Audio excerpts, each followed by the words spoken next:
make a way for him. Now here, Zakaria is quite an old man, and Zakaria has no children. So Zakaria begins to think, if Allah can sustain her بغير حساب, from the unseen, although I am an old man, and he was a very old man, and his wife was barren, and she was a very old woman, he says, no, if Allah can sustain her, then Allah can sustain me. And Allah can give me a child even at my age. So seeing this, now he makes a dua to Allah subhanahu wa ta'ala. When Zakaria saw this, he makes a dua to Allah, oh Allah, give me a progeny, give me a child from yourself, but give me a zuriyah tayyibah, give me a progeny which is good, pure. So Allah subhanahu wa ta'ala gives him a child, and the angels come and they say to him, Zakaria, we give you glad tidings of a child, and his name will be Yahya. Yahya means to live. So let's go back to Maryam alayhi salatu wasalam. So Maryam alayhi salatu wasalam now in her mihrab, she's in the masjid, and all of a sudden a man enters the room. She gets startled. She's never seen this man, and she says to him, if you fear Allah, stay away from me, because she thinks that he has some bad intention. But he says, don't worry, I am an angel from Allah subhanahu wa ta'ala, and I am going to give you the glad tidings that you will have a child. Now Maryam alayhi salatu wasalam not even married. So she's astonished. How can I have a child when I am not married? So she says, as Allah mentioned in the Quran, where am I going to have a child? No man has ever touched me. وَلَمْ أَكُ بَغِيَّةً, and I am not a loose woman. So where am I going to have a child? He says, don't worry, this is the qudra of Allah subhanahu wa ta'ala. So imagine now, she goes to her mihrab, she's known for her worship. She's known for her reputation that this is a pure woman. Everybody in that vicinity knows Maryam. She's head and shoulders above everybody else. Allah subhanahu wa ta'ala says in the Quran, when the angel said to Maryam, Allah has chosen you, O Maryam. Allah has purified you, O Maryam. وَاسْتَفَاكِ عَلَى نِسَاءِ الْعَالَمِينَ. Not only that, not only Allah chose you, not only Allah purified you, but Allah has chosen you above all the women of the Alameen. This was what Maryam was. And now she's pregnant without a husband. Imagine the shame she must have felt. So one of her family members saw the bulge. He used to work in the masjid. He saw the bulge. So first generation mentioned, he convinced himself, no, it can't be true. Not Maryam, she can't be pregnant. But then he saw the bulge increasing. So one day he said to Maryam, because he knew about her worship, he knew that this woman is perfect. He said, oh Maryam, can I ask you a question, but don't hold it against me? She said, what? He said, have you ever seen a tree without a seed? Have you ever seen a child without a father? She said, yes.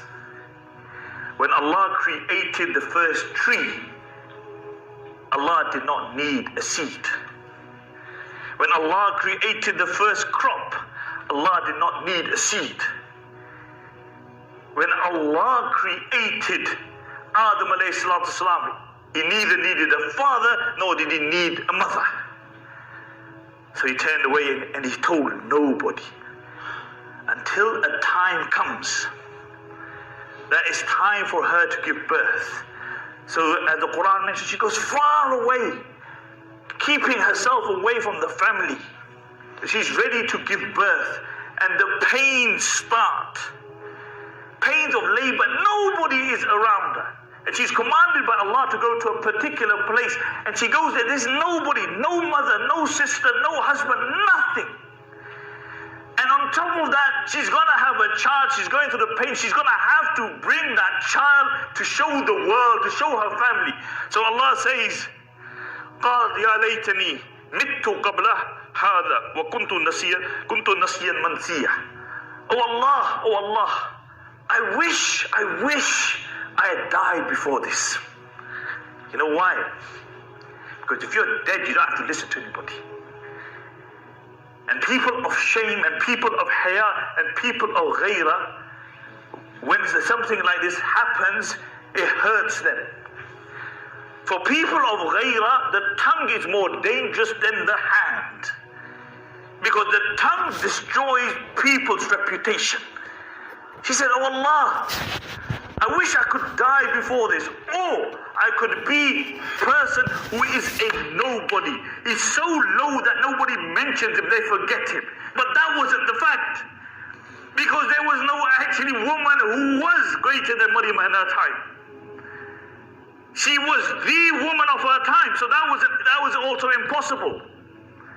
Imagine you're all by yourself. You've got no food and you're giving birth to a child. And you're in the state of labor. And you've just given birth. And then Allah says to her, shake the date palm tree. A group of men cannot shake a date palm tree. Allah says, shake the date palm tree and the dates will fall down. And Allah made a stream run by her. Now how is it? Why is Allah telling her to shake a date palm tree? She's just given birth. You know, after you give birth, you can't even stand up. Because Allah is saying, and this is a beautiful lesson from this, Allah, the Rasul and the Sunnah of Allah is, you believe with ikhlas, do whatever you can, leave the rest to Allah. You take the mean, you shake it, we're telling you to shake it. You trust in Allah subhanahu wa ta'ala. And Allah will ensure that those dates from that date palm tree will come and fall. And then Allah says, eat and drink and let your eyes be cooled. You've just given birth to a child. Nobody around you. The dates are there. The water's there so you can eat and drink. But how do you cool your eyes when you have to go and face your people with this child? And this is so beautiful. Allah is telling her, eat and drink. And look at the child and let the child be the coolest of your eyes. Because that which is not in your control, you can do nothing about it. You are going to take that child to the people, there is nothing you can do about that. Don't let yourself worry about that which is out of your control. And wallahi, this is such a beautiful lesson. How often we worry about that which is not in our control. Oh, what will people say? And we worry about that which hasn't even happened, and we lose sleep over that which hasn't happened, which is not even in our control, even if it has happened.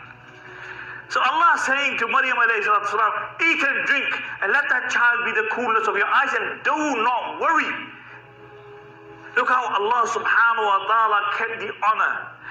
And Allah said, when you go back to your people and you meet your people, and they want to ask you, where did you bring that child from? Maryam, you aren't like this. You are a very pious girl. You are a Muslimah. Where did you bring that little child from? Don't say anything. Allah says, tell them I am fasting. So everybody she meets, she doesn't say a word to them. And then when Allah subhanahu wa ta'ala wants to say the izzah of a person, Allah, you are the one who gives izzah. Allah, you are the one who gives zillah and abasement and humility to people. She was the sheikha of all sheikhas of her time. She was the best woman of her time, as Allah recalls in the Quran. And you're going to go back to your people. How are you going to explain it? What's the family going to think?